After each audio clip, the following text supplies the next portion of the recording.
Okay, so we will be able to live stream.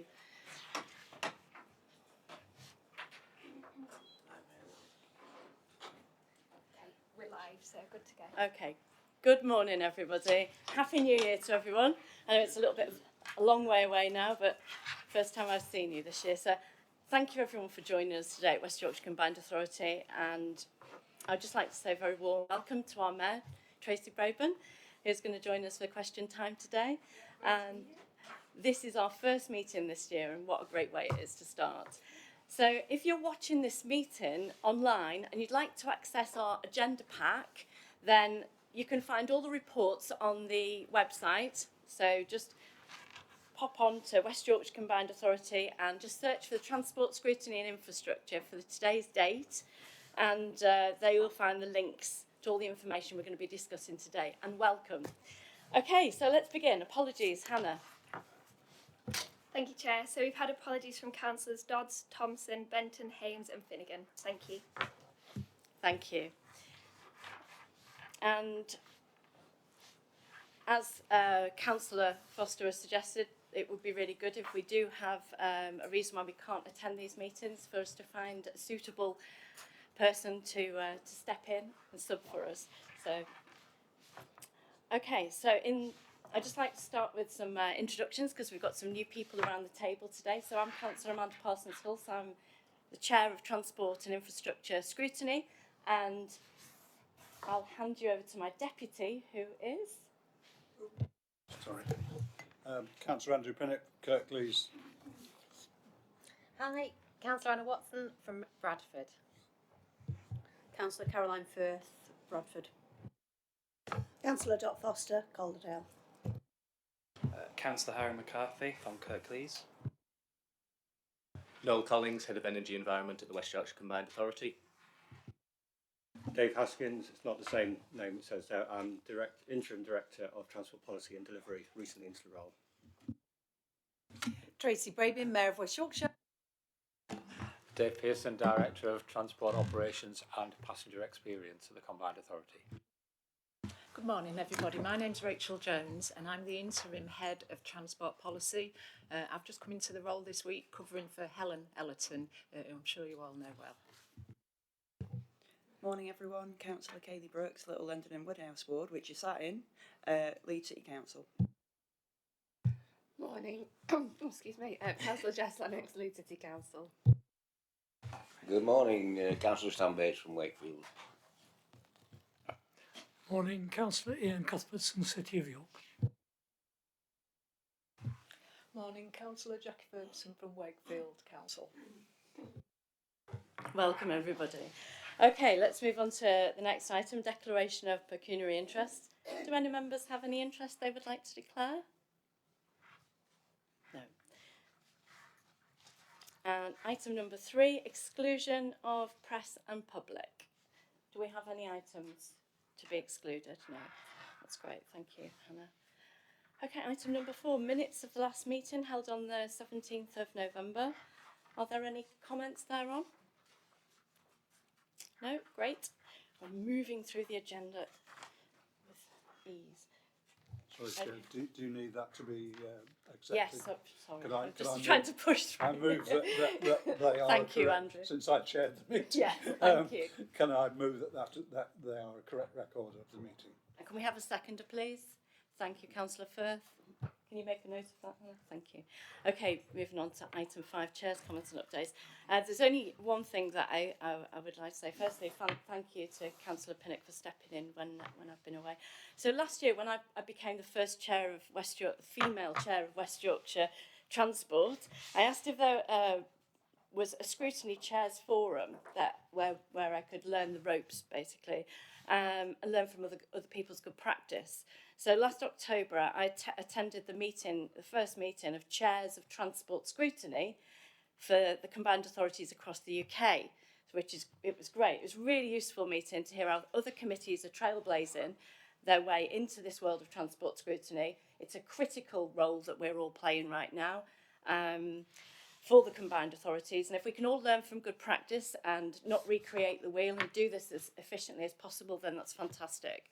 So I also heard success stories from other committees that took one topic at a time and dived deep into that, did a review which was then taken forward to their board as a recommendation, and it really gave me an insight into this useful role that we play as Transport Scrutiny, and also how we can build trust in relationships, which are really important to support earlier intervention.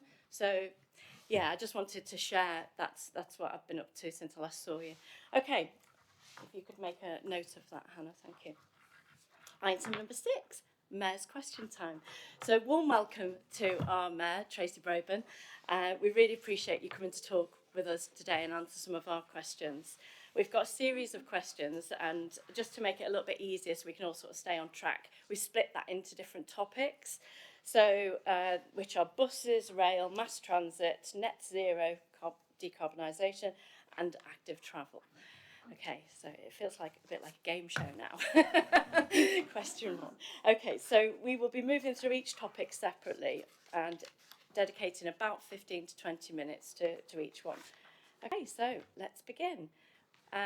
Would anyone like to start with buses? Councillor Pinnock. Thank you, Chair. A sort of fairly simple question, really. Given the current circumstances of and problems that bus operators have, how is it your vision to support companies in actually providing a bus service? I mean, given that there may be an ultimate objective to bring services into some form of public control or ownership, we've got a system where we've got private bus companies. How do we support them so that they can actually provide a service to the public, and a reliable service? Thank you so much, Councillor. Before I answer your question, may I just say I'm really pleased. Another trailblazer at the helm, the first female woman Transport Scrutiny Committee Chair. So I think in West Yorkshire, we Yorkshire women are smashing it. So it's always good to be here. And I'm really pleased to be here because this transport in particular is a priority for me as your mayor.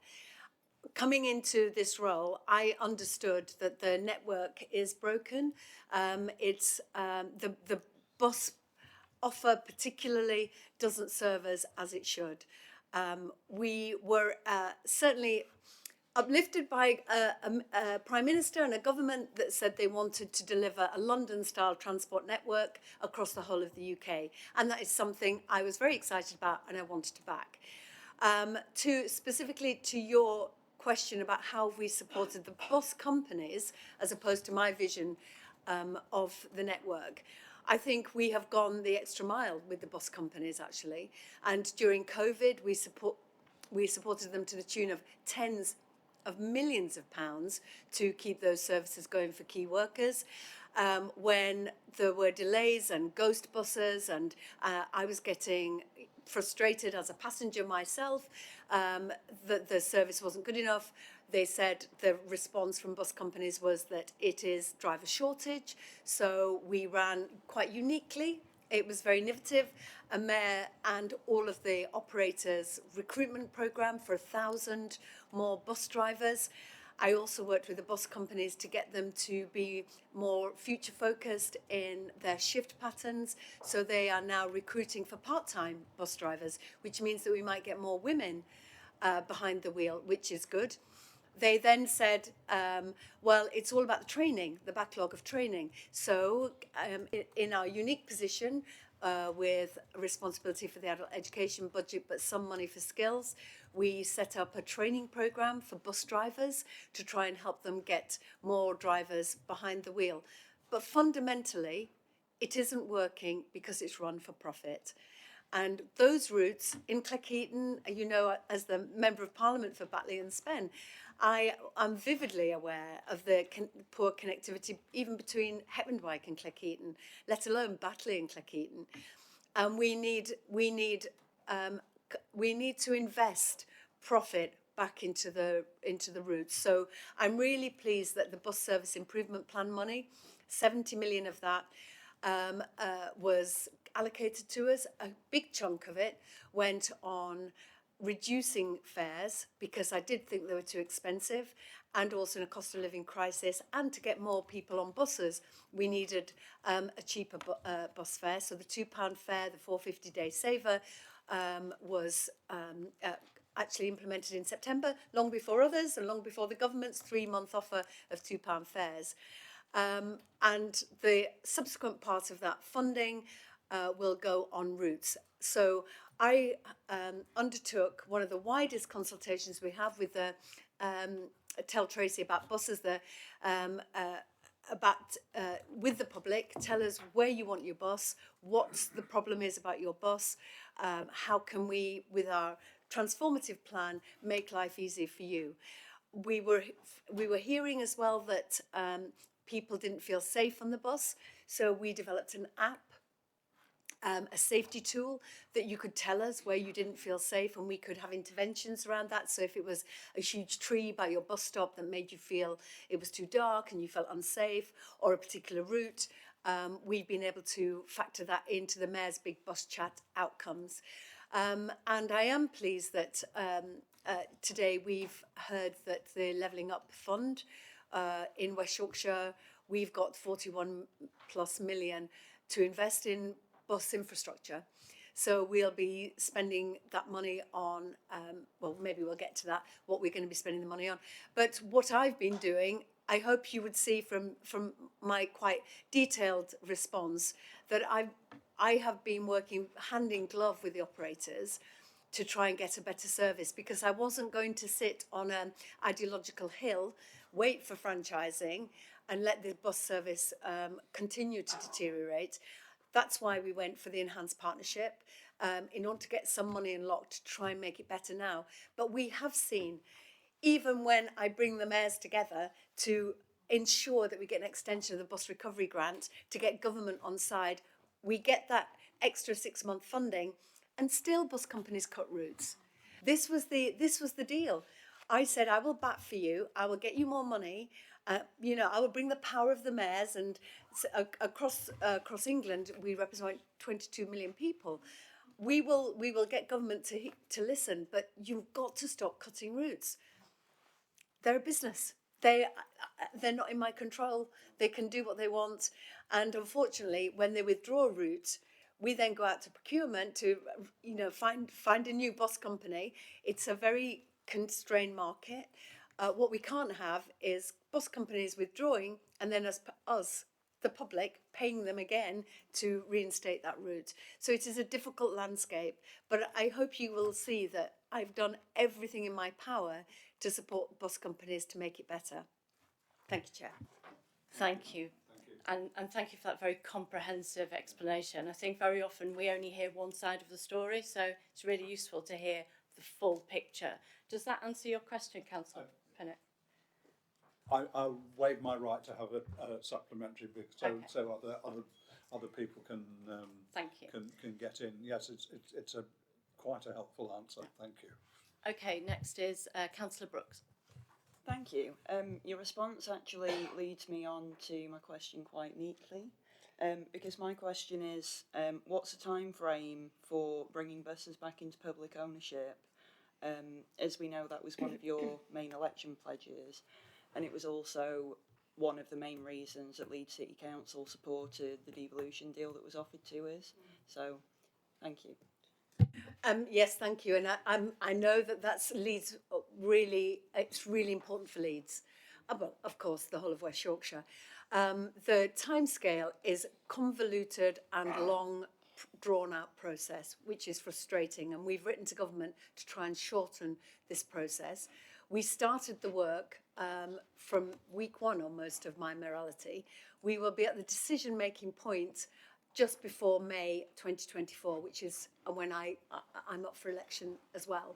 So we will be making that decision before the next election, and then the work will be underway to go into public control if that decision is made before May. But Dave, it would be helpful to understand the timescales and the difficulty we've had in this process. And just to reflect that Andy Burnham in Manchester, it's been 5 years for getting to this point. So this is a long drawn out process. Dave. Yes, as the Mayor said, the process to make a decision around whether or not a transport authority moves to franchising the local bus service, which is what the sort of legal description of this is, sits in legislation. That legislation requires a fairly comprehensive, extensive business plan process to establish what the costs and benefits and risks of doing it are. That work is very much underway now, and that's the piece of work that needs to come back to the Combined Authority and to the Mayor to be able to make that decision. That piece of work has to also be audited, and then there has to be a period of public consultation. And those are the sort of components of the process that, as the Mayor's pointed out, we're trying to move through this fairly rapidly, but we do need to do it step by step, because if anybody challenges this, they will challenge it on whether or not the process has been adopted. So, and that's what has happened in Manchester, and they've been successful in dealing with those challenges.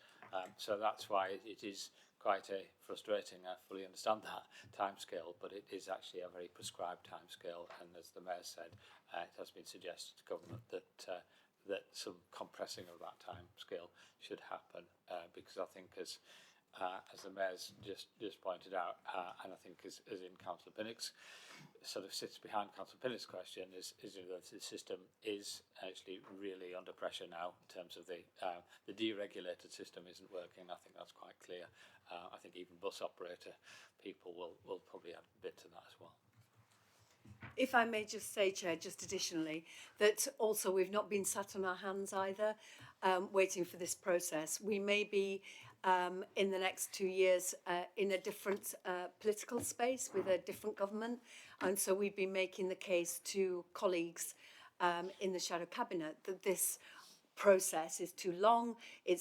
We need greater flexibility. We need the money from government for revenue, not just capital spend, but revenue to run the service that we expect, which is that London-style bus service where you don't have to wait for more than 15 minutes for a bus.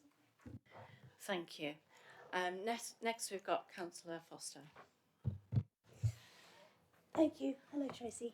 I just wanted to ask about disabled access for buses. I've had concerns raised with me that passengers with wheeled walker type disability aids that need the disabled space are sometimes prevented from getting onto buses, not because the wheelchair is in the space, but because a pushchair is in the space. In particular, some bus companies have window stickers that indicate that pushchairs should have priority after wheelchairs, and there is no mention of wheeled walkers. And that has been interpreted that wheeled walkers should not have priority at all, which has led to a number of passengers just being abandoned at the side of the road waiting for the next bus, which might be another 2 hours. It's a very difficult situation. So what can you do, excuse me, what can you do to ensure that bus services and bus companies apply the Equality Act to ensure that all disabled passengers who use wheeled walkers or wheelchairs are not disadvantaged? Driver training is also an issue. Not all drivers are as willing as they should be to accommodate the needs of disabled passengers, such as pulling up alongside the raised curb, for example, or putting down the wheelchair ramp, or lowering the bus so that they've got level access. So what can you do to address those areas? Thank you. Thank you, Councillor Foster. And these sessions are always good because we get feedback from you as councillors, and you know your community really well, and you're hearing from your community what the challenges are. Accessibility is really important. The bus network must be available to absolutely everyone. And it's been important for me in the Mayor's Big Bus Chat to spend time with people who have a disability or a challenge in using the bus network, whether that's autism, whether that's they're hearing impaired, or whether they are have a limited sight. And it's been really helpful. So, for example, in the message the Mayor on BBC Radio, someone rang in and said that the voice-activated information at bus stops wasn't good enough. And I went out and heard it myself, and it wasn't loud enough against the traffic noise. So we were able to adjust that and make it louder. I spent time in Bradford with a deaf group last week and heard back from them their challenges as well. And a lot of it did come down to training about how to support passengers who might not necessarily be able to get off the bus as quick or hear the announcements. But this is really good feedback. Thank you. And we will feed that back into our plan going forward. Thank you, Councillor. Thank you. Okay, so I've got a question about. So you mentioned that we've put our £2 mayor's fares. Fantastic, brilliant promotion, and lots of people are celebrating the fact that we can afford to get back on the buses. One of the issues, like we've just said, is if we're giving that promotion out, but then the system's broken. One of my concerns is that we're setting people up to fail, because as we know with behaviour change, it's absolutely critical that we don't give people a bad experience, because to re-engage them, it's going to cost possibly double, triple. There probably is a figure that it is, but it will cost more. Can you explain why we've done this in September when we know the real-time information system is still broken and buses are still an issue? Thank you. Thank you, Chair. And this is a real tension about talking about the failings, but also encouraging people to use it. I'm not helped in my campaign by the bus companies. So I'm encouraging people to get on the bus. And when the £2 fares came in, people would contact me and let me tell you, everybody knows how to get a hold of me.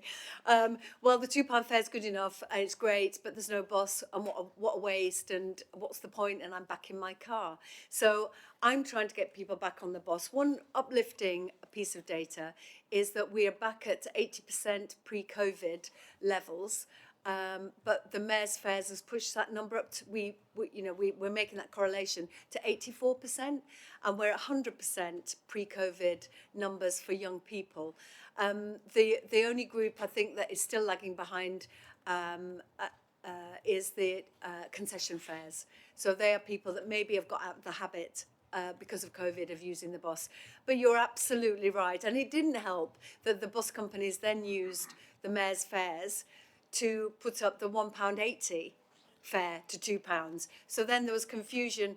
Is the mayor's fares, the reduction in the mayor's fares, being paid for by an uplift in the cheaper fares? And it's not in my gift that.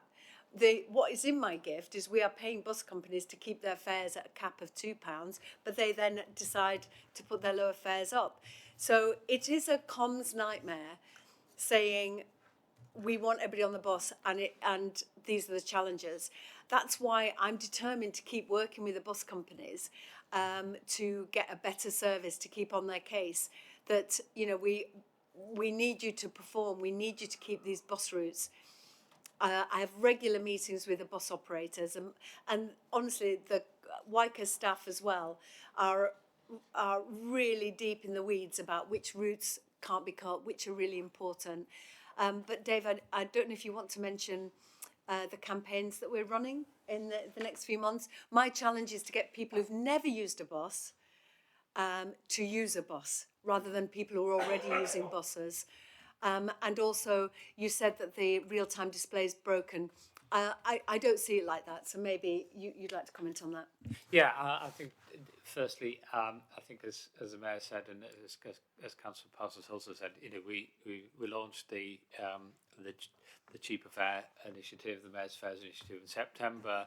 I think it's worth remembering that whilst bus service performance is struggling at the moment in terms of punctuality and reliability and some of the things that have been said, there's still an awful lot of people who are benefiting from that scheme, both in terms of encouraging a few more people to travel on the bus, but also reducing the cost in the cost of living situation.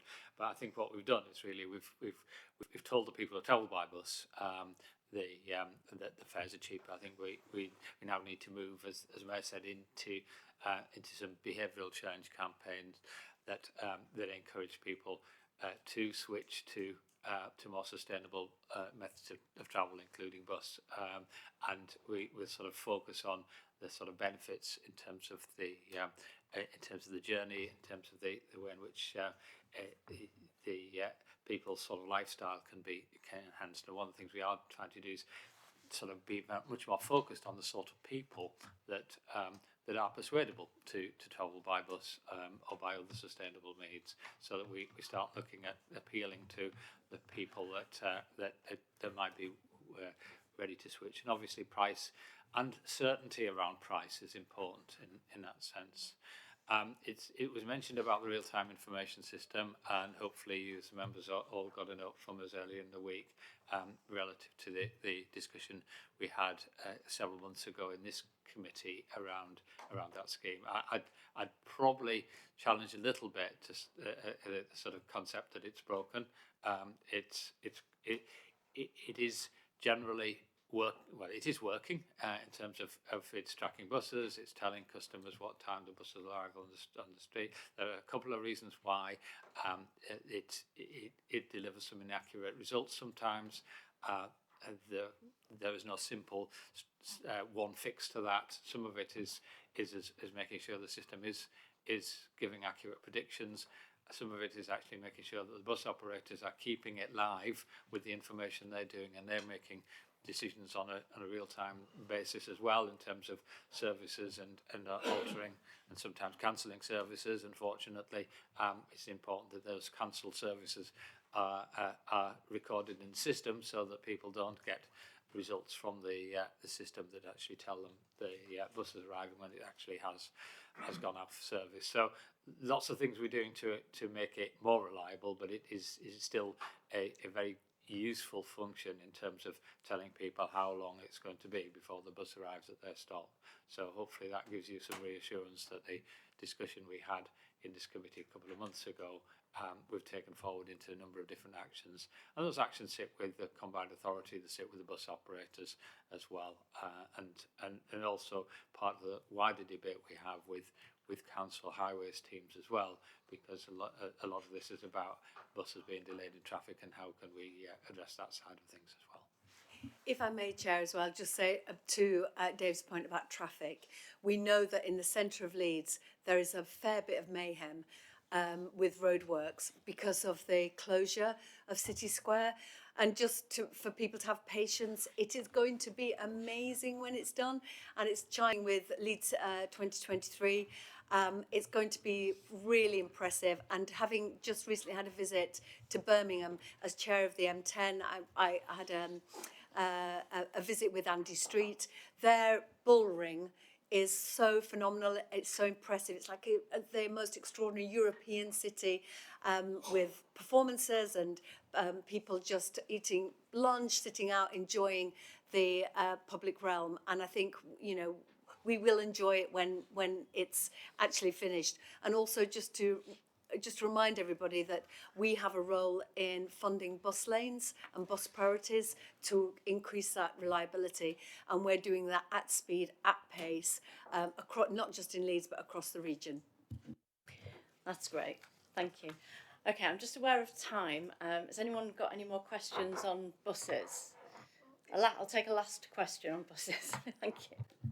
Thank you. It's not. It's an observation rather than a question, really, about the fare savers that you've already mentioned, and it's frustration more than anything. My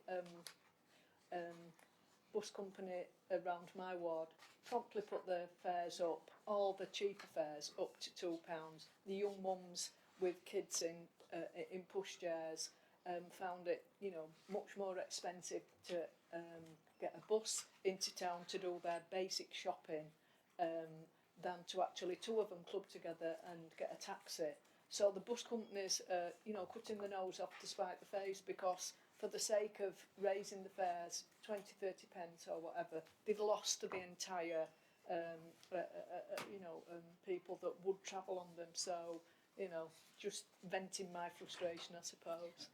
Thank you, Councillor. And just to say, if we're going to tackle the climate emergency, we need people on buses and out of cars.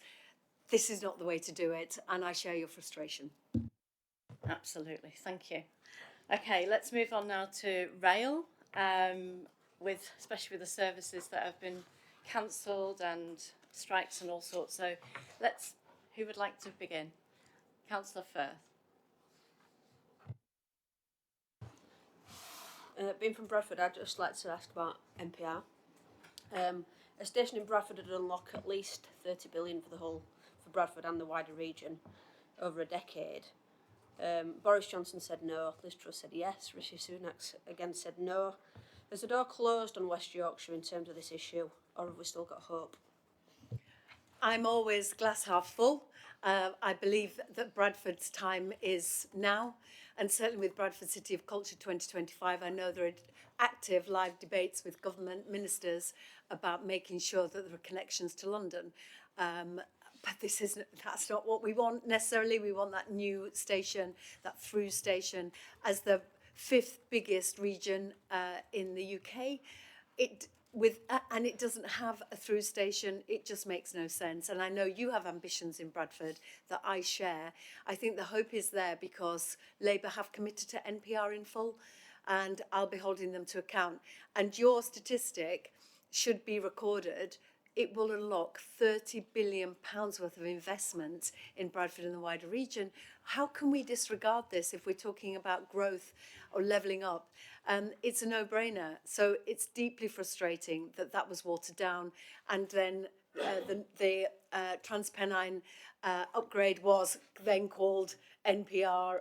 It was just smoke and mirrors, isn't it? But rest assured, Councillor Firth, that I am batting for Bradford. Okay, who's next? Anyone else got a rail question? Thanks, Chair. So you told us before we started about the experience you had today at Slough Station, which is in my ward, and I think we're all aware of the chaos in the TransPennine route at the moment. So I was just hoping if you could update us on what's been going on with your discussions with TPE, TransPennine Express, and the government. What do you personally think is required to stop the chaos? And also, what do you think it's actually going to take for this government to take action? Thank you. And if I could just say thank you, Councillor, for your hard work for my community where I live. It doesn't go unnoticed. So, TransPennine Express. It is not fit for purpose. We're not even at Friday. There's been over 100 cancellations this week. It's not even a strike week. We've been living with this chaos and cancellations for months because of the inability of the management and government to get round the table to resolve rest day working. Rest day working is the way that the company have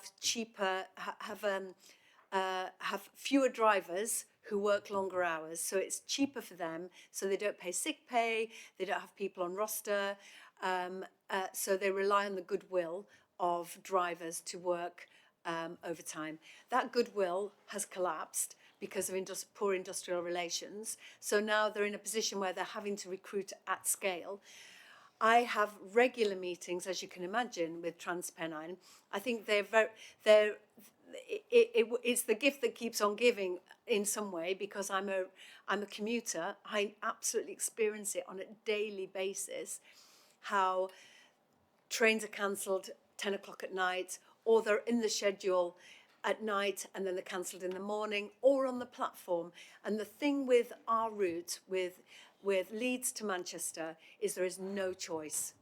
In London, if a train is cancelled, you have other choices to get out. And how do you get out of this? Where we are, there is no choice. The only choice is a taxi, £40 to Leeds, or to drive. And the M62 is gridlocked. It is broken. It's not fit for purpose. The TransPennine upgrade I really welcome, because that's investment in that network. But at the moment, the train operator needs to lose their contract in May, because I was able to bring the mayors together to talk to Mark Harper, the Secretary of State, and lay out our case. People are missing funerals, they're missing opportunities, jobs, they're losing jobs. And everywhere I go, people tell me their horror stories, people leaving Slough and moving to York or moving into Leeds because they can't cope with the dysfunctionality of it and the impact on family life and their mental health. It is not good enough. This service is 20 to 30% cancellations. The average service in the country is 5%. Why are we having to put up with this? And if it was happening in London, there would be hell on. There would be urgent questions in Parliament. People would be hauled in front of the ministers. I think because it's happening in the north, there's a bit of a blind spot. So we are making the case. The mayors are working together, making the case. Convention of the North is coming up next week. We'll be making the case again. I really hope. Well, I don't see a world where TransPennine can keep the franchise and the business going forward. We've got to get people who can do a proper job. If this was any other business, they would be being impacted financially. But the model is they still get bonuses for this terrible service. It doesn't make sense, and it's not good enough for the North, and it's holding us back. We are losing £2 million worth to our community. It's hitting our community, £2 million a week, £8 million a week across the whole of the North. We've got ambitions for our region. They are holding us back, and it's got to stop. It's great to hear you doing something about this, Tracy. It just affects so many people. Okay, who's next on rail? Thank you, Kayla. Thank you. My question is kind of similar, I suppose. In terms of the impact of the HS2 cancellation, I'm well aware of what the impact has been in Leeds. Like, we had sites allocated in the site allocation plan that have now been, we've been forced to take them out because the government says that we shouldn't be building there because HS2 isn't happening anymore. There's then the impact on landowners and potential businesses that wanted to invest in those areas that were in the site allocation plan. So money is coming out now with Leeds. I was just wondering what the impact has been in the rest of West Yorkshire, because I know about Leeds. I want to know about the rest of West Yorkshire in terms of the impact. And also, is West Yorkshire going to be compensated by the government for this loss? That's a very good point, and potentially we could make a collective petition to government to give us the money back that we've lost. Yeah, and just think if they'd invested all that money in Northern Powerhouse Rail, it would have paid for itself. In the next 10 years, it would just pay for itself. So the other operators, TransPennine is the worst of the lot. The other operators, Northern, actually in West Yorkshire, isn't doing as badly and is providing some sort of reliability, Halifax, Wakefield and so on. The other side of the Pennines, Northern, is a shambles. So it is about management. I'm really worried that we have been waiting for the plan from government how we're going to get fast trains from Sheffield to Leeds for, what is it now, 18 months? And in fact, there's just been a question raised in the House of Commons about that very thing, that we were promised the terms of reference about how we get those trains to Leeds, and it's not been forthcoming. The border between West and South Yorkshire is porous, and people move Leeds to Sheffield. I think it's 42,000 on a daily basis, and most of them are on the M1, and it's not good enough. We need that fast train between Sheffield and Leeds. When it comes to connectivity in other communities, I think Wakefield is really hard hit. It doesn't have what it needs to grow and what it deserves, and certainly that whole into the 5 towns and Wakefield and then into Leeds isn't good enough. Leeds to Wakefield to London, always great. So interesting, isn't it? That's a pretty decent service run by LNER. And when people come to West Yorkshire and say, where shall we meet? I'm coming from London. Shall we meet in Wakefield? Because it's easy to get to. There's a bonus for Wakefield, but I think across the region there are really there are difficult challenges, and certainly some of Northern stock, the rolling stock, is still very poor. And sorry, Tracy, that was a very good answer. But what's been the impact on freight and on business in terms of like moving goods around as well as like people being able to move around? Yeah, freight is really important. I was in Leeds Station the other day, and Drax was stationary on one of the platforms, and you just can't. What do? You just have to wait for the freight train to go. This is all about capacity, so that we need freight to get off the road and onto the rail, and without that investment in more rail network, you can't have freight stopping trains and fast trains on the same line. It just doesn't work. So that's why we're making the case for Northern Powerhouse Rail in particular, making that argument about freight, that we've got to get freight east to west to support businesses that already are under the cosh because of Brexit, because of rising costs of import and export. They need their stuff from Hull, from Liverpool, and they need it fast. And freight on the railway is the way to do it. But for any more technical detail, Dave, are you a freight expert? Maybe we can do Absolutely not. But I tell you what, Councillor, should we do a paper on freight? I think we have got Yeah. it on the work programme. Yeah. Let's do that, because freight is really understanding freight yeah, is really important. Yeah, I'm with you, Councillor, and it's unsung as a way to. To make our region really effective and cost efficient, and also to support business. If I could just come in on another freight thing. So you said, we obviously need to get freight from road to rail, east to west. One of my bugbears is we have a piece of infrastructure in the UK, which, so as an island, where 90% of everything we buy arrives on our shores at sea. Therefore, our maritime supply chain is critical. We've got an amazing waterway infrastructure here in the UK. It's what the country was built on. In fact, I'd go as far as saying, amongst other things, this country was built on these ingenious sort of solutions, really. It was a solution a long, long time ago. East to west, we've got River Humber that links to the Aire and Calder. And then from the Leeds and Liverpool Canal, we've got the Manchester Ship Canal. We've also recently, I was down in Gloucester, it got the same thing. There's lots of possibilities here. It's a huge untapped potential. So I'm aware that we were looking at a port in Stourton, and I know that people have said that this is not possible.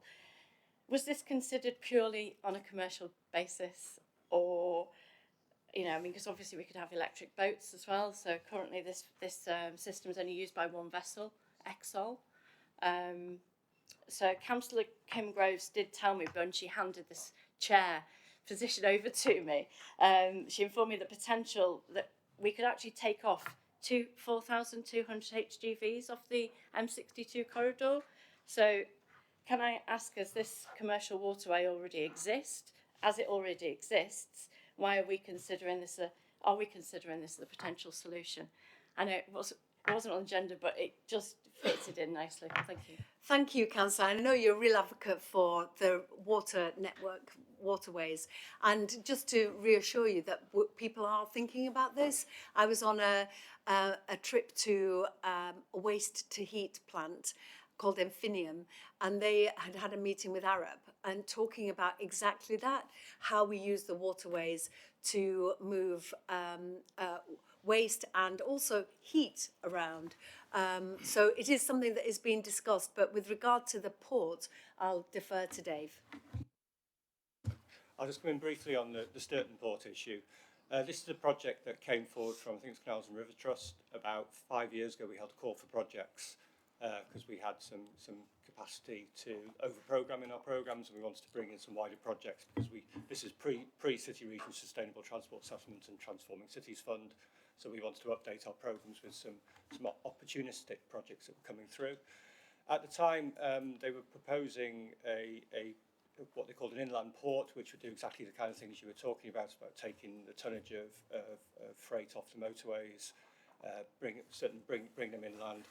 As we worked through that proposal with them, two things became clear. Firstly, that the idea that they had around inland port mutated somewhat into more of a what we call more of a batching facility type operational. So it wasn't going to fulfil the objectives that we were seeking at the time when we were looking for projects with particular objectives around transport. This was seeking other objectives and was more of a commercial opportunity as well at the time, it's fair to say. In conjunction with that, the cost of that did escalate to the point where it became unaffordable. I don't have any more details of that at the moment, but we could provide some background information on that separately if we need to. Thank you very much. It is something I'm really passionate about. I just see there's a real opportunity there. Okay, let's move on. So from rail, we'll move. Oh, is there any more rail questions before we move on? Thank you, Councillor Ferguson. Thank you. This has just happened this morning by total serendipity, so I thought I'd raise this at really, really small scale. When I got onto the train this morning, for some reason the guard engaged me in conversation, and it was a quiet station, so you know we had time to do that, and asked me where I was going to work. And when I told him where I was going to work this morning, it sort of like clung to me in a you know a desperate fashion, and he gave me absolutely loads of examples, practical examples of why guards are needed on trains, what the problems are about stuff. I mean, I can't tell you them now. I was scribbling away, you know, while I was speaking to me. But I wondered, so the question from that, I suppose, that kind of thing is, how far are we engaging with the voices, you know, of the workers, of their practical solutions? Because he was really keen to say to me, you know, the industrial action and stuff, it's not just about pay. It really is not just about pay. I'm concerned about this, I'm concerned about, you know, all the dangers, all sorts of stuff that I won't, you know, clog up the thing with now. But I just wondered how far are we, you know, working, but listening to the voices of the workers. It's really important. Thank you so much. Yeah, thank you. And as I travel on the train network, the workforce take the opportunity to talk to me, and as do passengers, and it's always fantastic intel. Just to reassure you that I talk to the unions on a regular basis to understand their concerns. I am really determined that we don't lose the guards. In West Yorkshire, it's highly unlikely because of our stations, accessibility, etc. And I don't know if you've ever done the booze line at the weekends. You absolutely need a guard on the train because there's many people who are maybe a bit worse for wear. So they do an amazing job. I am very worried, though, that they are being put at risk because of overcrowding, that we are seeing 4 trains, for example, cancelled at peak times. A 3-carriage train turns up and people are desperate to get home. They don't really care if they're squished up. But actually, people with kids, with suitcases, with bikes, and it is a health and safety nightmare, and somebody is going to be hurt. And I don't think there is anyone holding TransPennine to account on their health and safety audit of their cancellations and what that means for the public. So rest assured, I do speak to people on a regular basis, and particularly those right at the sharp edge. Would you like to come back on that? Sorry, I should have gone through the chair, sorry. One of the things that he told me about was the practical building works that go on the station. This is why I asked about joined up working together with different groups. The guy was talking about the shelters that are built on stations, practical stuff like that, that have made his job harder because he can't see people trying to board, get on trains and get off trains, so that he can start the train and stop the train and so on and so forth. And the accidents that have occurred because of that. And I wondered, so what kind of you know, talks and discussion takes place with the people who do the practical building type works on the stations, on the platforms and so on and so forth. So it's not just on the train, it's sort of stuff that happens as well. It's a very fractured and confusing landscape, that there is one organisation responsible for the rail, there's one organisation responsible for the station, and then there's your workforce. So it is often people don't talk to each other, but we'll take that away. So thanks for that. Thank you. Okay, let's move on. I'm just aware of time. Mass transit, could we have an update, please? Yes, well, for those of you who are my age and over will understand that mass transit sometimes brings people out in hives because people will say we've been here before. We started it, is it the trolley bus, with those that can remember, is that what it was Even called? Supertram before. Supertram. In the 90s. Yep. However, the landscape is different. We have that political leadership. I think there's a collective will to make this happen. Leeds is one of the biggest cities in Europe without a mass transit. We've had 200 million from government to start the work. I've been making the case at every opportunity that this is only the start. We need that political buy-in, not just from this iteration of government, but also from any other further colour of government over the next decade, because this is a decade-long project. We have recruited, and Kevin comes with great experience from setting up the tram in Edinburgh. He has now got a small team, but we will be needing to recruit more widely as we develop the programme. We're going at pace, and he is very aware it's important for me to move at speed. And we looking at the timeline, it looks positive for spades in the ground 2028. That feels like a million miles away, I know, but it's a long process with many consultations, lots of data gathering, and I'm hoping, certainly from this committee, that you all see the value of it, and once we get down to the granular routes, that you will also support as best you can the vision for mass transit. It is something that will be a legacy for all of us, that in our Bath chairs we can point to it and say we were part of that. We transformed West Yorkshire with a mass transit that will be then connected to a really efficient, green and clean and reliable bus network as well, that will be part of the mass transit vision, also connected to active travel and walking and cycling. So it is revolutionary, transformational, but it is a long haul. Dave, I don't know if there's anything you'd like to add to that? I think just briefly, before going into too much detail, it is a long haul. And I remember, in my early days of my career, and working in Manchester projects, the Manchester Metrolink, and their first line went in 1992, and that's however many years later, in 1992 to now. It is a long old haul, and to build up a network does take time. We've got to focus on a number of corridors, a number of routes at the moment, and as the Mayor says, we're working on through the consultation processes on that. We're on the early stages of consultation at the moment around the statutory consultations on just finished, on the vision. That's just finished, and we're looking at the analysis of that.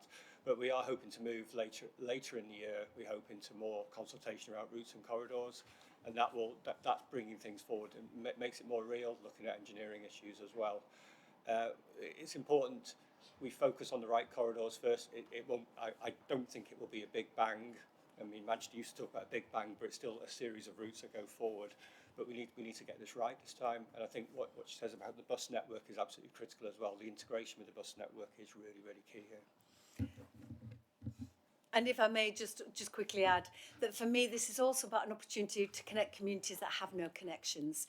So if you have had time to have a look at the sort of the initial ideas of the plan, the idea of into Cleckheaton and out towards Bradford, making those choices about how we do it, enabling communities to have their green spaces in the same way, and talking to communities about what is needed.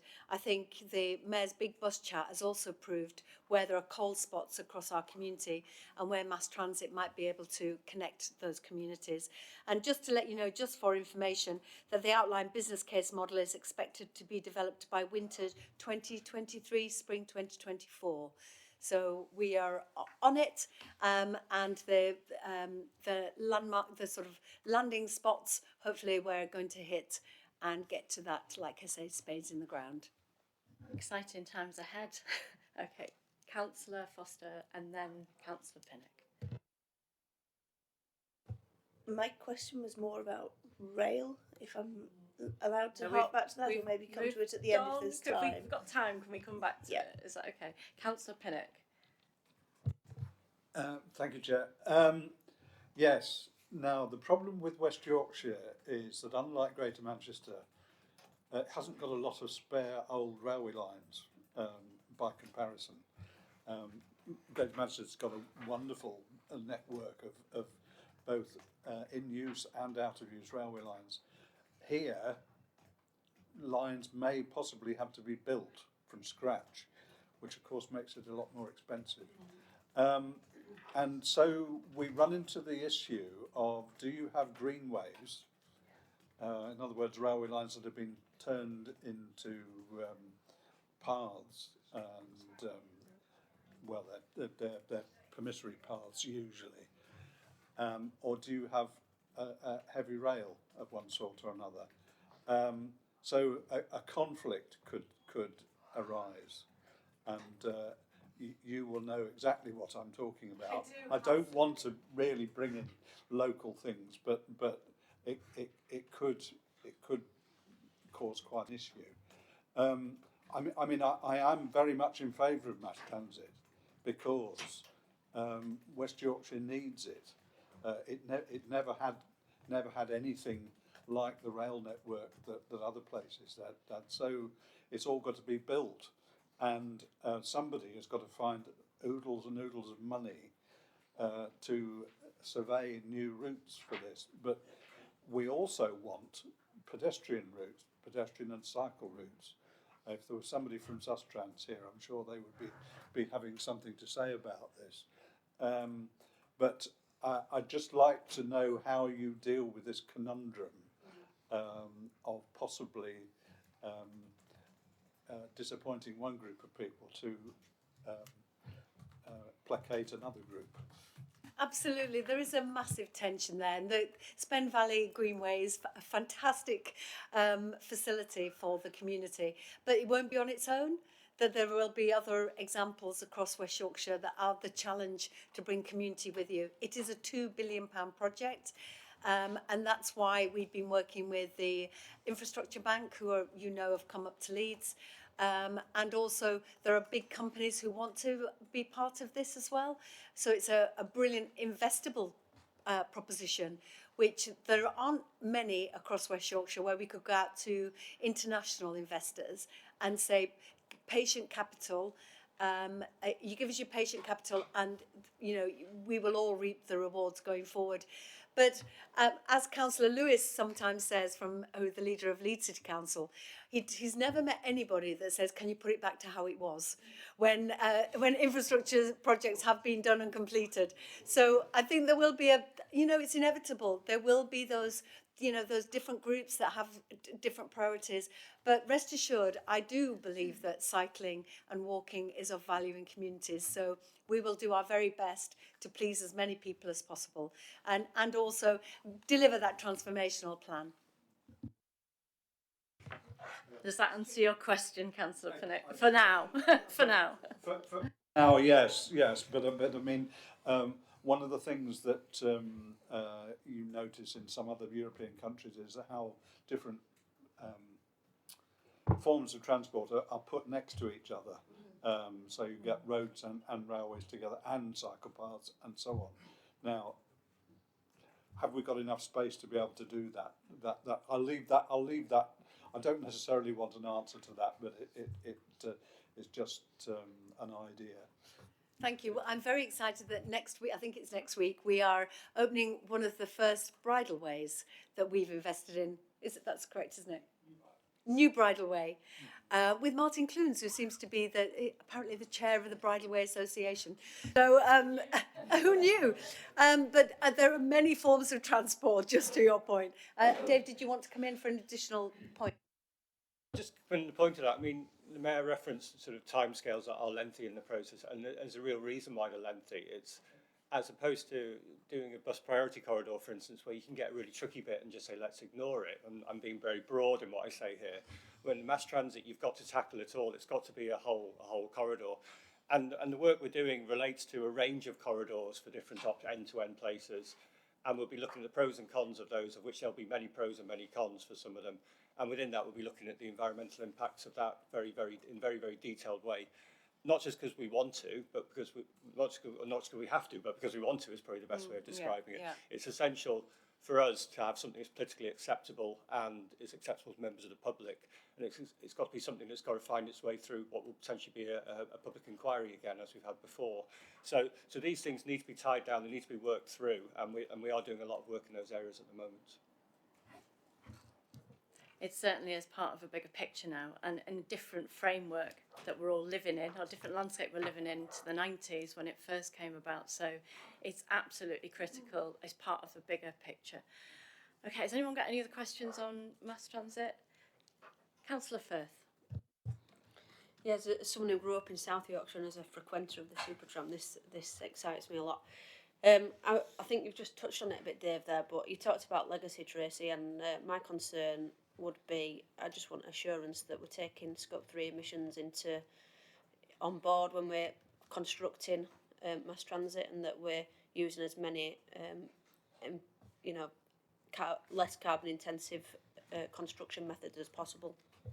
Well, just to be straight and to tackle it head on, this is why we're doing it, because we've got to hit the zero carbon emission target by 2038, and if we're going to get there, we have to have different modes of transport that are attractive to the public and that are convenient, reliable, and clean and green. And in the development and in the building of, we're also very aware of our carbon output.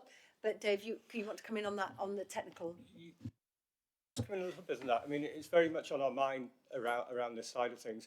And there's two things to mention. Is already in the early stages of the mass transit project, there's been a global engagement and market engagement with all suppliers around the world, basically, either tram manufacturers, people who are contractors, to feed in all these themes and all these ideas about what we need to do and how we go about it, and the challenges of even wires against no wires and what the technologies are. There's a lot going on in that. Also, probably it's fair to say more widely and across all our projects, we're currently in working very closely with CECA, which is the Civil Engineering Contractors Association of West Yorkshire and the North. I'm holding a series of seminars with them, working at how the public and private sector can collaborate a lot more around the carbon efficiency savings. Now we're straying into carbon here, carbon efficiency savings of projects. So that's a really key theme for us about how we embed that within projects for the carbon savings and for cost efficiency as well, and cost effectiveness. And it's some of it will bring in different ways of working, which I think is to be welcomed. That's great, thank you so much. Yeah, you've brought us right into the next item, which is decarbonisation. Who would like to begin? Councillor Watson. Great, thank you, Chair. Hi, Tracy. I don't think we've ever met before. Nice to meet you. So I'm just going to kick off. Really, it's a follow-up to, we had a scrutiny committee in November where we talked about decarbonisation, and we still have some kind of unanswered questions from that. So I'm going to ask a question that's sort of a bit of a follow-up. So it probably won't be any surprise to the people who were at that meeting. So we looked at the kind of the report that was done in the carbon consequences of the kind of the capital programme, and the carbon impact assessment that was done looking at the capital programme and obviously for transport and infrastructure. And I mean, obviously there were some questions about the methodology, but it did show that, you know, where we are at the moment, what we've been spending our money on on our, trying to think about decarbonisation is actually having little or no contribution when you actually looked at what the impact was. And so, I mean, there's one question there which is, what are we now going to do now we've got that information? Are we just going to continue on the same kind of path, or are we going to review what was in our plans? And obviously, I know we're having to review what's in our plans anyway, because of some projects are going to be paused because of, financial grounds. But it doesn't seem to say in any of the things that's come out is actually we are pausing these projects because we're concerned about their carbon impact. We're pausing them because we've taken that under financial decisions. And so I'm just really interested to know when we're going to start seeing the start to really see the fact that we're taking things off the programme, such as zombie road schemes, because actually you know, the evidence is showing us they're leading to higher carbon emissions rather than not. And, you know, just to say that obviously Transport Committee doesn't really get any data often when they're approving things on, you know, the reduction that those projects will lead to in CO2 emissions. So it's very much around where's the data and how do we know we're actually on track, and how are we going to change our decisions when the data tells us we're not? Thank you, Councillor, and that's a really a good and powerful question. And certainly if there's further data that you require, I think let's take that one away. With regard to the projects that were paused, now our partners, our local authorities, all 5 local authorities, have had to reassess their priority projects. And I'm really grateful to them, because everybody could say, well, we want our projects to go ahead. And given inflation, given what we're, you know, you know, it's really difficult at the moment. Money doesn't go as far. The £270 million worth of projects that have been paused and put on the pipeline, the decisions will have been made around, was this a project that actually doesn't chime anymore with our you know, our expected outcomes, because it was 5 years ago, and one of those could be road building? Or is it that actually it's very, very ambitious, it can't be done in the timescale, but it's paused for when we get more money from government with those sort of beauty contest bids? So there will be many decisions that have contributed to what was paused and what wasn't. But when it comes to road building, I have had challenges, quite rightly, from campaign groups like Friends of the Earth and so on, quite rightly, about road building. But we can't get bus priorities without a road. We've got to, bus priority lanes are widening roads, and we need to make sure we can get buses that are reliable and convenient so people will use them. I've got to get people out of their cars and got to get them onto buses and onto light rail. So there will be heavy sort of industrial projects going ahead in order to hit our ambitions for zero carbon by 2038. But looking at the numbers, it is incredibly difficult because it's about modal shift as well. We've got to persuade the public that this is better for them to get out of their car. But when it comes to carbon impact, I wonder, Noel, could I come to you on this about how we're addressing the deep dive into projects, about the idea that, for example, I'm going to get an electric car, but actually scrapping my car currently is releasing more CO2, and actually at this moment it isn't sensible for me to pivot to an electric car because of the, you know, it's a very complicated picture about carbon emissions, and we've tried to grapple with it, and it's the first time really we've paid it the attention that it deserves because of our commitment to zero carbon by 2038, and obviously we want to even go faster than that if at all possible. So Noel, if you could give us a bit of technical background. Yeah, absolutely. So you should all be familiar with the carbon emissions reduction pathway piece of work that we did a couple of years ago, which really give a good understanding, I suppose, of the types of measures that we need to implement when it comes to carbon reduction across all the sectors that we have in West Yorkshire, but particularly there are transport in there.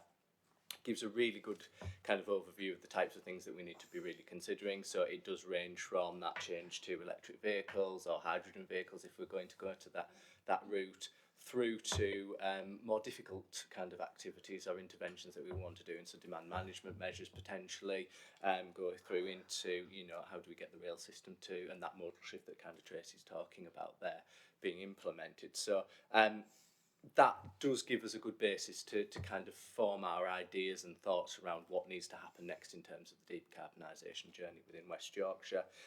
Off the back of that, we are actually doing some more work as part of our new local transport plan activities, which is really digging into a little bit more detail around our transport decarbonisation pathways and those interventions to really home in on what are our big ticket items when it comes to how are we going to decarbonise the kind of transport system. And then just finally to say, and to kind of really back up what Tracy's kind of saying, the decarbonisation, particularly in terms of the transport system, is incredibly complex because you can't think of it in terms of an isolated intervention, because it all has knock-on effects across the entirety of the system. So that does have complexities, or adds complexities to our ability to try and monitor and evaluate what we're doing. But we are trying to get to the point where we do have something which is really informative and really gives us a direction of travel going forward. Thank you, Noel. That's really useful. I know I wasn't here for the decarbonisation, but I did watch it afterwards, and it was very interesting debate, because obviously we've still got to deal with DRACs. How do we create this electricity? And I know they're looking at biomass and everything else, but it is a very complicated thing that we're embarking on. And you know, just to say that we're at the very early stages of this, aren't we? We're at a very sort of infancy stage. And I think it's important just to acknowledge, you know, the progress that people are making. I think it's great. You're pushing this forward. It's on the agenda. You haven't taken the carpet and swept it under, which might have happened in the past. It's like we're really looking at this now. So I'm really pleased about that.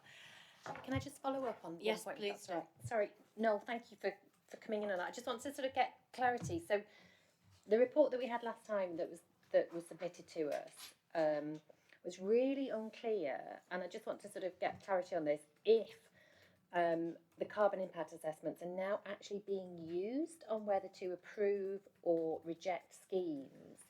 And just saying, you know, following on from that, you know, it was noted that, you know, as I said, when things went to Transport Committee for approval, they haven't got always the data there on, you know, the CO2 tonnages that you're looking at reducing, or the cost of, you know, for each CO2 removed as well. Because the other thing that we could do, you know, we have only got a finite amount of money. You could be spending money on projects, and you think that it's a brilliant idea, and you think, I'm sure they must get decarbonised, but actually its cost per tonne is absolutely huge, and actually there might be it could be other interventions that will actually be more cost effective. So I'm just wondering, can I get clarity on, are we using the carbon impact assessment now on if we're going to approve or reject schemes, and what is the information that needs to go to Transport Committee so they can make those decisions based on that data? I can come in on some of that. I don't have all the answers, obviously, but in terms of when we appraise the projects that come through, we do now use a carbon impact assessment to look at those and to understand the impacts of them. It's fair to say that is one of the criteria that we do use in terms of the decision-making process. I think what's come out through the carbon impact assessment work, and I think this came through other committees as well, is that in themselves, a lot of the projects are not huge beneficiaries or even negative in terms of carbon, but it's the cumulative impact of what we are doing which is going to make the difference. And when we talk about mass transit and we talk about bus reform, that's all part of the story. We see in cities around the world where they have embarked on programmes of similar projects to what we're doing now, they get the results in the end, and we get there, and it's a journey towards it. I think it's also helpful that in the last few years there's been a shift in terms of the emphasis on bidding to government and types of projects that they want to see. That's right. And that's evidenced through the Luff bid that we got yesterday, which is around, part of it is around more bus priority, which is that direction we need to be going in. So the days of the projects we have in our portfolio a number of years ago, and I wouldn't say they're numbered, but they're less prominent. Having said that, there are some projects which I realise within the districts are important to them to realise their local plans as well, in terms of unlocking allocations, which is another debate altogether, which I don't want to get into here. But there's some complexity in here in what we're dealing with. But the simple answer is yes, we're using it. It's not the be-all and end-all in terms of the decision-making process, but it's in there now and it's embedded there, and it hasn't been previously, which is a really positive step forward for us. We're doing more work around understanding that at the moment, in the same way we talked about construction. I think that's all part of what we're doing. Thank you for that, Dave. It's really, really useful. And I think it's important to remember as well, we do not necessarily have the intellectual resources. None of us have trained in this. Somebody just came along and said, right, we need a climate emergency. And we've gone, okay, yeah, let's do something about this. But you know, I was at Hull University yesterday and I looked at the people who were graduating, and some of those courses that are coming forward, these are the people with the intellectual resource.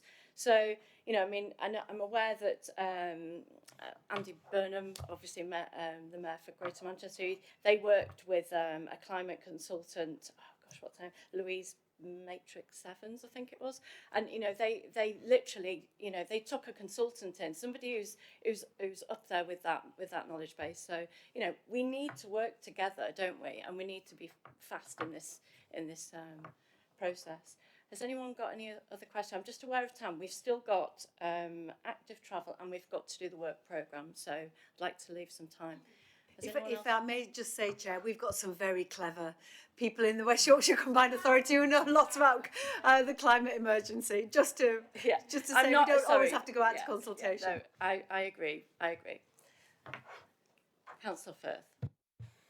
Yeah, it is incredibly complex. I agree. But in your view, do you think we're on track with our decarbonisation programme? Bearing in mind the pathways were obviously came out 2 years ago, and what data would you be using to base this answer on? Thank you. I think it's been a really interesting 18 months, 2 years, because at the stage, at one point, Leeds were committed to going to become a clean air zone, and then COVID hit, and suddenly the numbers changed. So things have slightly shifted in people's thinking of what needed to be done. But no, I'm not satisfied that we're there, not at all. There is absolutely much more to do. And that's why I'm impatient for change. I'm impatient to get the buses right. I'm impatient that I have had to drive in today. I mean, hands up, I've got a hybrid car, but still, it makes no difference really, because I was one of many who had to get in their car to get to work.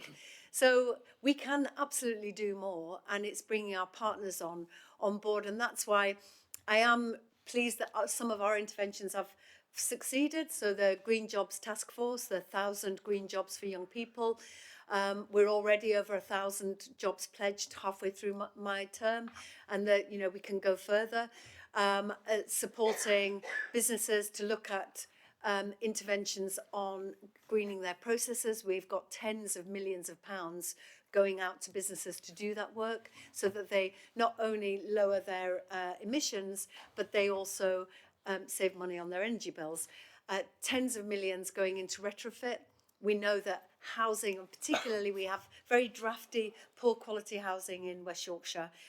It's really expensive retrofit, but we're going to go ahead with it. That's why the Better Homes Hub is a really good step forward. Loads of interventions all across the piece, and as Mayor I've got responsibilities for lots of different things: skills, transport, housing, police and crime. Every area of my responsibility has a climate emergency focus. So it won't just happen in transport, it'll be happening across the whole of the Combined Authority. Thank you. Any more questions? Decarbonisation. I'd just like to bring back modal shift, because I think it's really important what you're talking about. I think to find that joined up way of thinking, it's going to take lots of different pieces of jigsaw, isn't it? One of the things I attended last year when I first started this was a motorcycle live event. And as councillors, we get lots of complaints about motorbikers, don't we? And actually, when I got there was actually quite a lot of environmental aware people there who wanted to make that shift, couldn't use a push bike. So, and that fine line between the electric bike and the push bike, it's a very fine line. And actually, as we look at the development of, say, motorcycles way back when, it was something that, it was used because it was a cheaper form of transport. Obviously, it's less carbon emitting as well. So I did a little bit of fact finding. Did you know the distance travelled by motorcycles in Yorkshire and Humber is 0.2 billion miles currently? There's over 115,000 licensed motorcycles in the region. So that's 3.7% of all of our registered vehicles.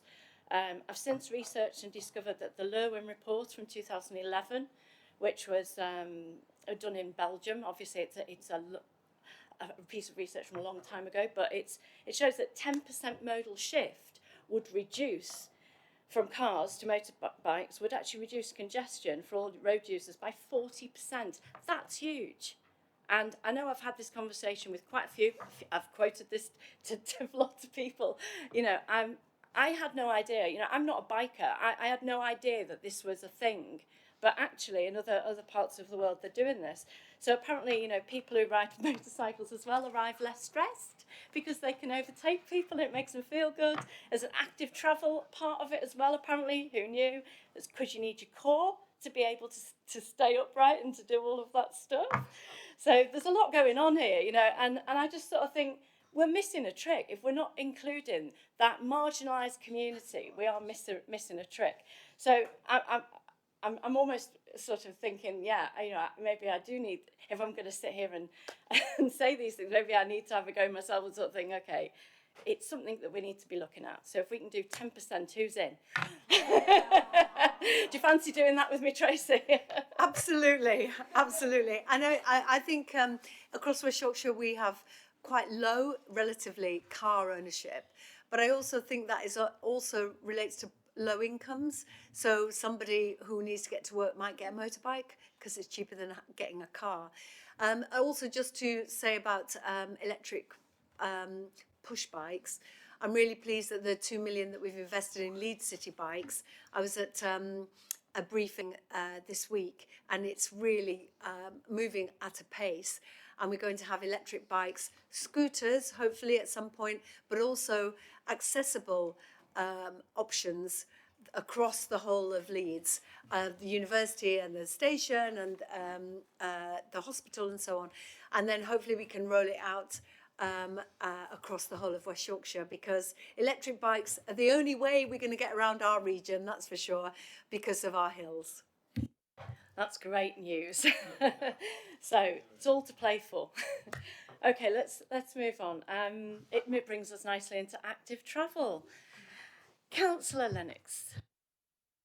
Hi, Tracy. So yes, it does come off the back of what we've just been discussing. I'm going to reference something that happened in Leeds, a really tragic incident that happened in Leeds just 2 days ago, where a young mum and a 4-year-old were killed while they were walking to nursery across Scott Hall Junction. That is a low income area where less people own cars. It's an area where there's a number of schools and nurseries. And it was at the hands of aggressive, toxic driving of a car, of a high-powered car, that mum and her little girl lost their lives. And tragically, as we all know, that's not an isolated incident. This is something that happens across our region all the time. And human beings risk their lives daily to simply move around their communities when, I was going to say usually men are driving high-powered cars with aggressive and toxic speeds. And in Leeds, we've got Vision Zero, which says that even one death on our roads is completely unacceptable. And I'm sure that's something that other councils can share the ethos of, and the combined authority as well. My question is, how can we ramp up the work in our region to make our streets safer? It's an issue of equality, it's an issue of democratic access to our built environment around us. How can we place human beings and communities at the centre of our infrastructure work, and not just productivity or efficiency?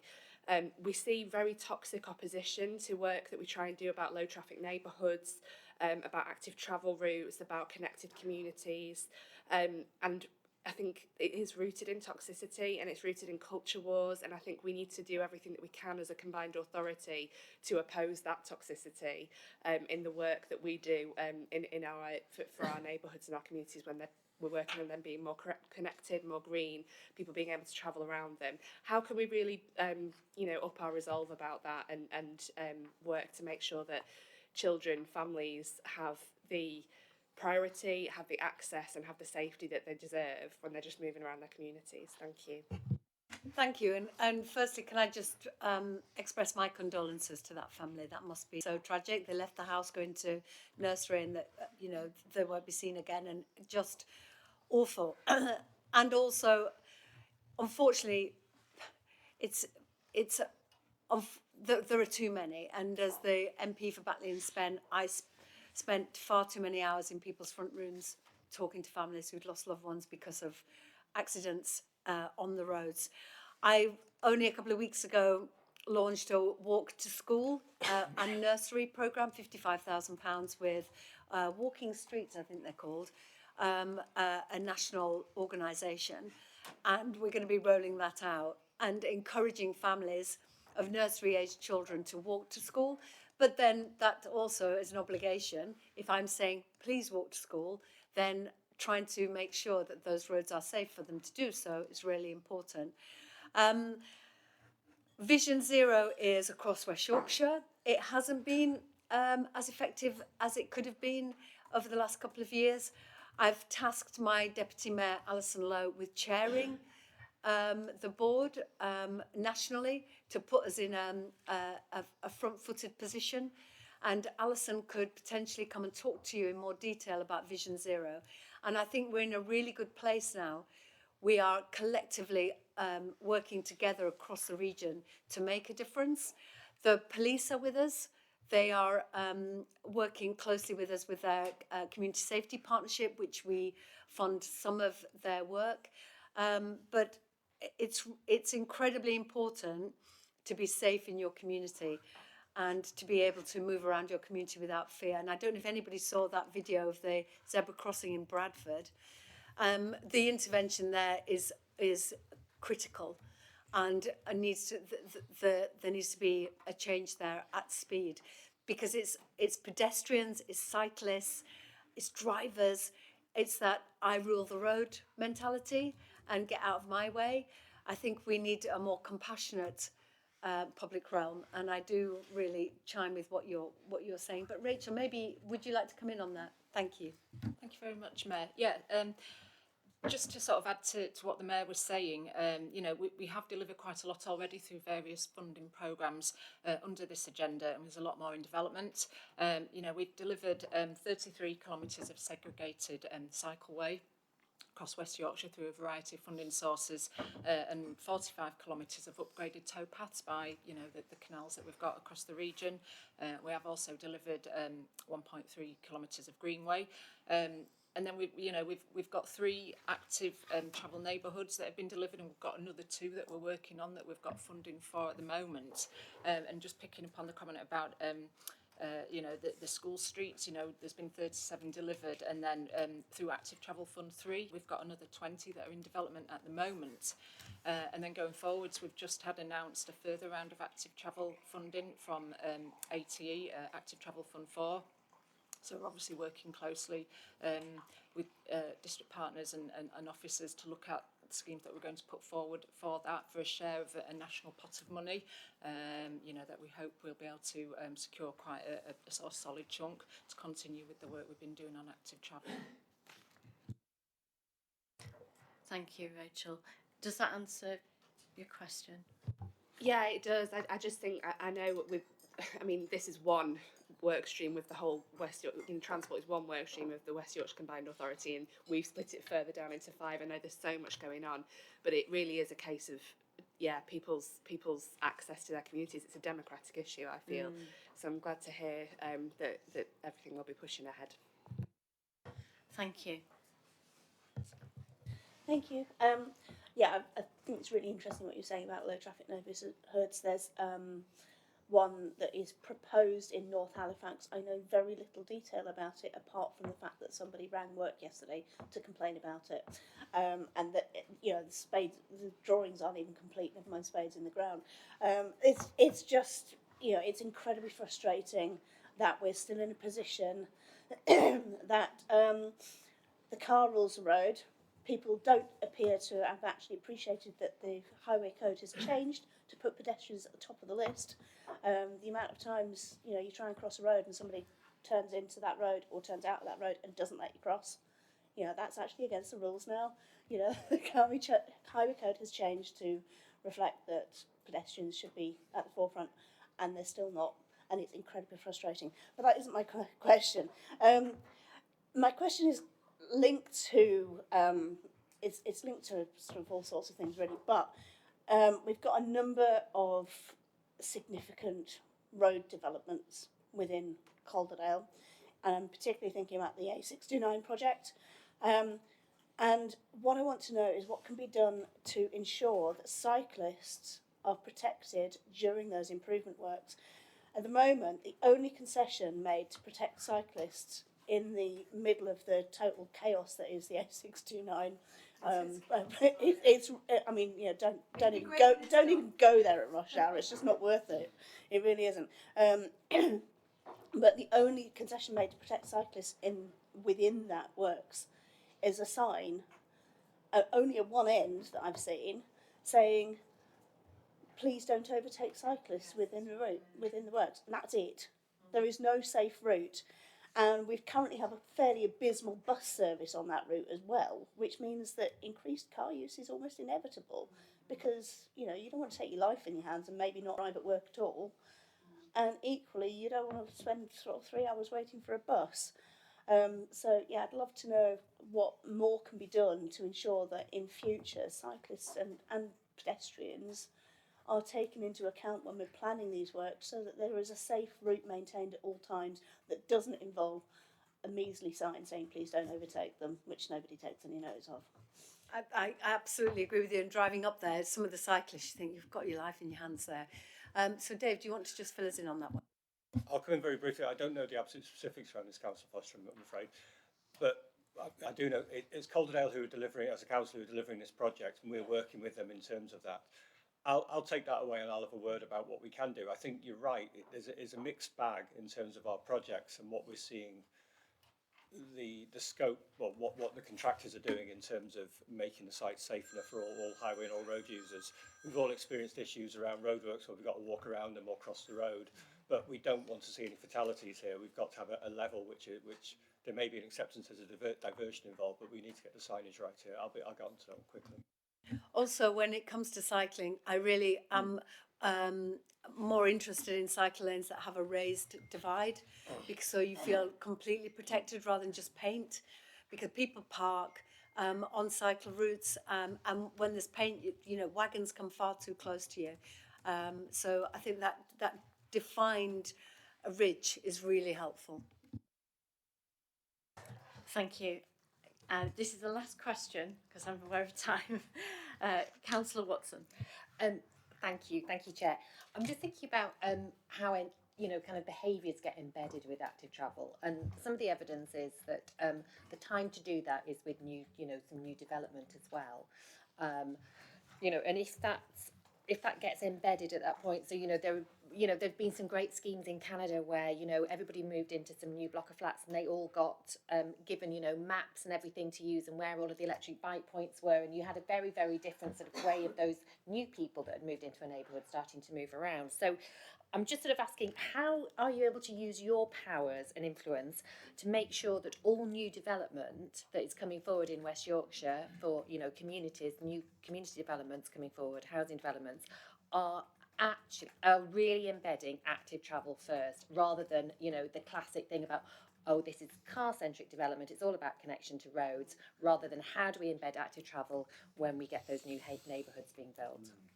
Thank you. Well, my house building target for 5,000 sustainable and affordable homes, it's all part of that package. So if there is a bus stop outside of that development, that will be part of the pitch to say this is sustainable because there's no place to park, it's a bus stop. And there are developers like Situ that have no car parking. There's nowhere to put your car, but you can pay for a car parking space, but you can only pay for one, because we've seen in West Yorkshire, haven't we, with families living together, 3 or 4 cars in a family, 8. Goodness. On one street near us, there's 8 cars. 8 cars in a family. Wow, that slightly boggles your mind, doesn't it? But I think to support developers to think about active travel is really part of that sustainable package. But hitting that 5,000 target is a challenge.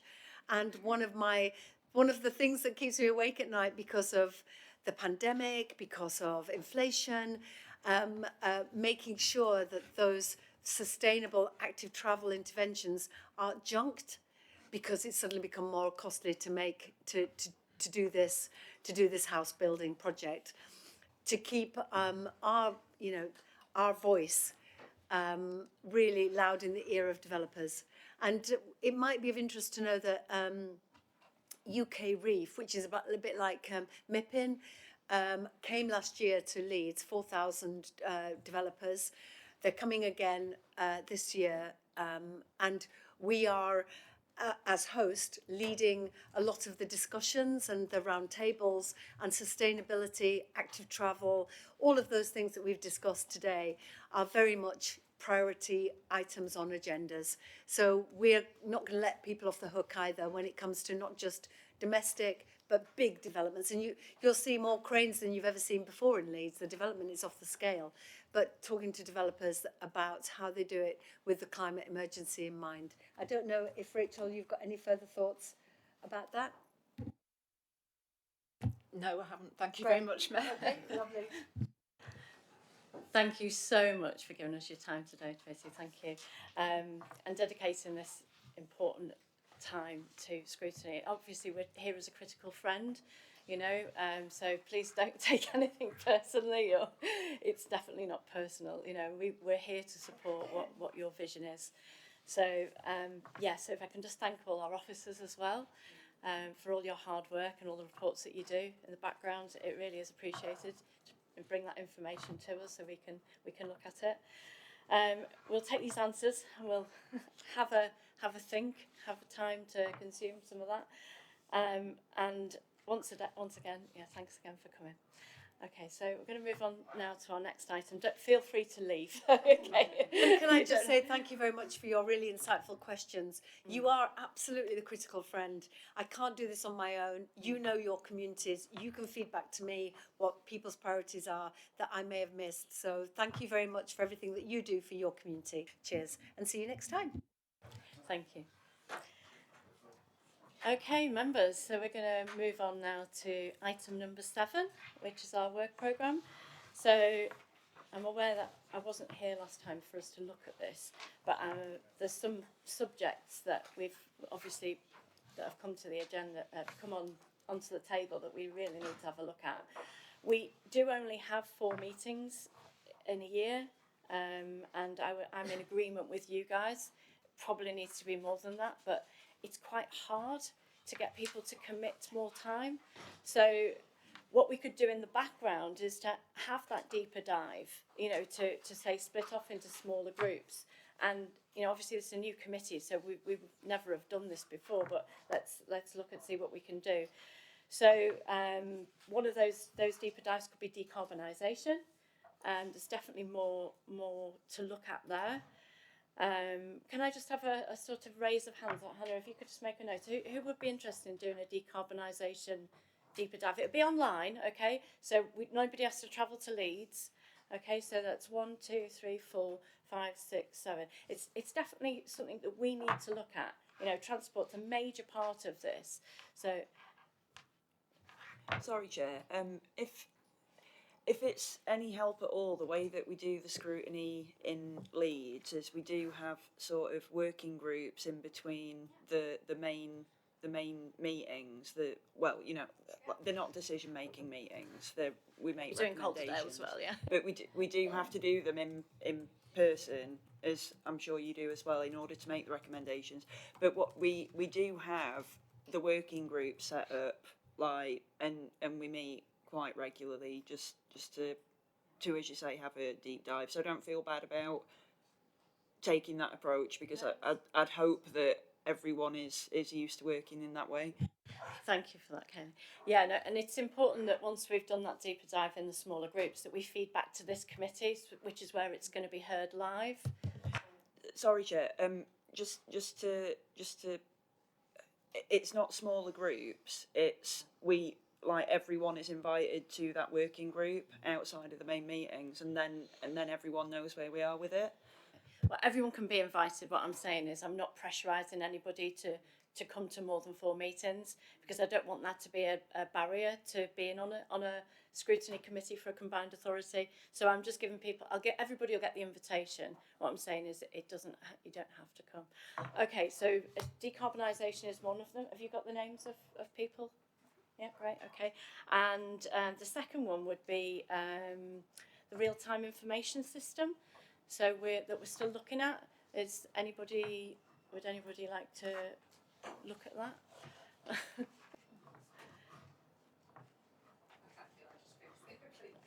Well, exactly. But I think to be able to make any recommendations, we are going to have to sit down together and say what's going on here. Yeah. So if we could all get an invitation to that as well, that'd be great. Okay, thank you. What other subjects? Okay. It's my understanding that housing comes under this scrutiny board, and so Planning. well, Place, anything under place, yeah. but also, I mean, the mayor made commitments around, she mentioned it earlier about the number of affordable social housing to be built around, and so that kind of thing we need to be looking at as well, I think. Yeah, this really is an absolute bottomless pit, isn't it? We could go on and on and on. As I wish we could cover everything, but I would like to see housing on it. So if we can put housing down as well, Hannah. Is there anything? Yeah, the behaviour change is something that we've talked about quite a lot today, and it probably, we were just saying, pairs up quite nicely with active travel. Those two could be combined into one, a hybrid. Okay, so we did look at behaviour change last year, and we haven't actually discussed it much today, but we are very fortunate on this committee to have somebody who's got a very extensive knowledge of psychology, who works at the university. So Councillor Ferguson did actually come and bring us some ideas and talked about gamification, and it's something that we could work into the to the decarbonisation maybe, because it's all linked, isn't it? If we could put behaviour change down on the decarbonisation work as well. Okay, let me just check I've covered everything. What we need to do is select some specific topics and ask members what they want to see, and then we'll say. Can I just ask as well? We've got a hold in the diary, haven't we, for February for a workshop? So we've still got that in our calendars, haven't we? So we do that for the decarbonisation potentially. It's just a whole. Yeah, Tell me the date for that, please, because I'm on holiday. So. Yeah, I'm on holiday as well. Yeah, so the date we've got in the diary for that is the 16th of February. I think I'm in London that week, so apologies, I won't be able to come to that. So could I ask if somebody would you happy to chair that? Councillor Pinnock? Yeah. Potentially, but can I also ask about the rest of the work programme? Because there are various things down here like freight, waterways and rail, and consultation and planning, whatever that. There's so much work to do. The question is how do we divide that up? I mean, I'm quite interested in planning. I've been a planning committee member for 30 odd years. But it's a bit of a minefield, of course, as most people who ever have any involvement with it will know. Hannah has got something she'd just like to add, I think, for that. Yeah, sure. So just to pop in, members, what we need to do under this item is select the topics for our last meeting, so really get that solidified, and then agree a scope of what we want to see in those reports, just to make sure that we ask officers, they know exactly what we want to see, and that avoids anything like what happened last time. So we just need to narrow it down. And on our work programme document that we have at the moment, it's planning consultation, BSIP, the service cuts, mass transit update and rail reform, which is already there. So there's so much that we could choose. It's just narrowing it down and then being specific about what we want those reports to answer for us. Really, all of it's important, isn't it? And that's the difficulty. We could do this on a vote, maybe? Councillor Foster. I think out of all of them, we've already spent the vast majority of one meeting talking about real-time information, and I am more keen to see us discuss some of the other topics in detail rather than revisit that one, because I think we have already devoted a substantial amount of time to that topic, and although it is important, I don't see how discussing it for another 2 hours is actually going to get us anywhere, and we could use our time more productively discussing some of the other topics. Thank you for that. No, I think my concern is anyway, I don't need to go any further with that. Okay, Councillor Firth. My argument would also be that we've just heard about mass transit and that it's actually quite in very initial stages, and we've got information about when the next main point will be, and it's not for, I think she said 18 months. So if we can cross RTI, and I'll take that up personally, I'll do that one personally. And if we can cross out mass transit, so we really need to be looking at planning and decarbonisation and freight. So we were talking about a working group for decarbonisation, so that won't be on the work programme for the last meeting, that'll be separate. So that one's covered. Yeah.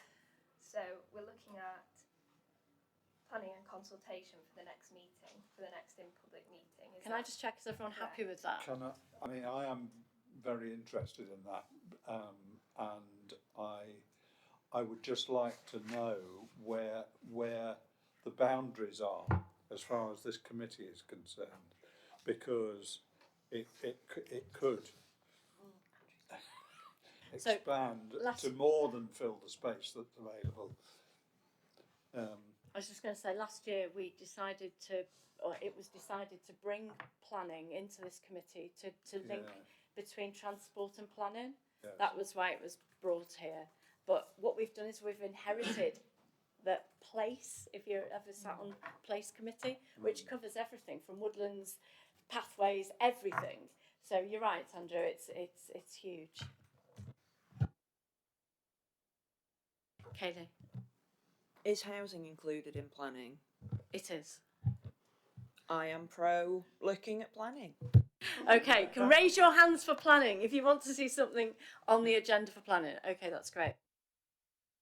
If we can also do, would everybody be okay with behaviour change and active travel? That we're pushing it if we do three, but if we they're sort of interlinked, aren't they? So you know, if we're about building sustainable communities, and we can't meet our net zero without doing that, then it's sort of, you know, they come in. I mean, I know what's going to be tricky is deciding exactly what it is, what information we need to be looking at, so we can actually kind of scrutinise it. That was the point of my question just now. Yeah, so I think that's. I don't know if we've got, you know, where are the boundaries on that, and what do we need to, you know, what question are we actually we need to have a question that we're asking, aren't we? So the officers can go away and go, we're going to provide you with the data, sort of thing. So what is it that we need to actually scrutinise on that? Hannah, how many topics can we cover? Two? I would say two for the formal meeting, but just on behaviour change and active travel, would that come under decarbonisation in the workshop rather than in the formal meeting? It's not quite the same subject. I would almost say, because the behaviour change, when we looked at that last time, it's more of a psychology and looking at what other people have done and what is being done and how we can learn from that. Jess? To me, decarbonisation goes through all of what we've just learned that we are responsible for in terms of planning, infrastructure, housing growth, that is all forming part of decarbonisation as well. So I would have said decarbonisation on its own has a few more, sort of subcategories. I think modal shift and behaviour change and active travel goes together more sensibly. Potential, the one that sort of goes across the both is sort of LTNs and built environment stuff. But that's the way I think it makes more sense to split them. Thank you. So how do we want to do that? Workshop versus meeting wise? I would say that we have the workshop, which is active travel, behaviour change. We do that as a workshop, and we can do that online, yeah? And then we look at planning and decarbonisation, all of the other aspects. And planning.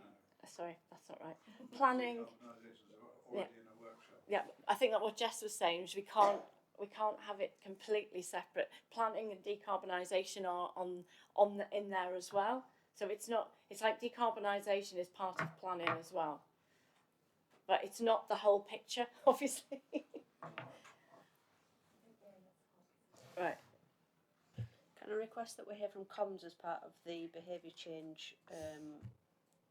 Yeah, I think you they could said it was add that. workshop.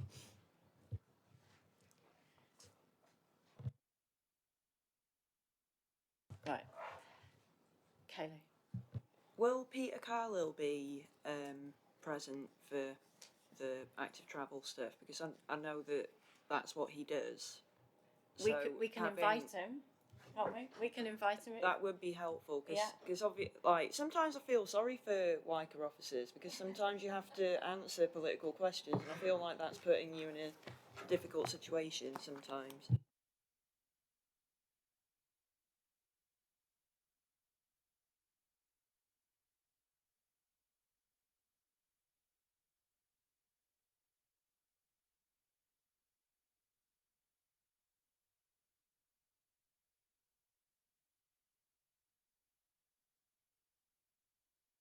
Right, so if we did planning as the main meeting, planning with transport, the connection between plan and transport as the main.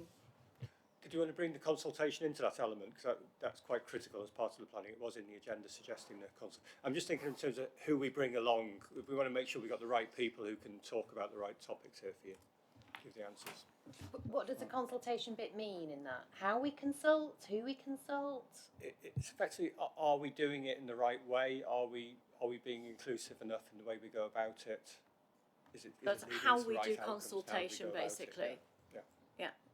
And do we have that data? So is that data that's all, we can scrutinise data on inclusivity and how well, what percentage of the population responds to, My Voice West Yorkshire, whatever it's called? Yeah, for each of our consultations we should have, I say it now, I think we do have all the information on that. We break it all down, so we should be able to have that for you. Okay, so I feel as if we've gone around the table twice. Has everyone had their say? Anybody else want to add anything? Kaylee?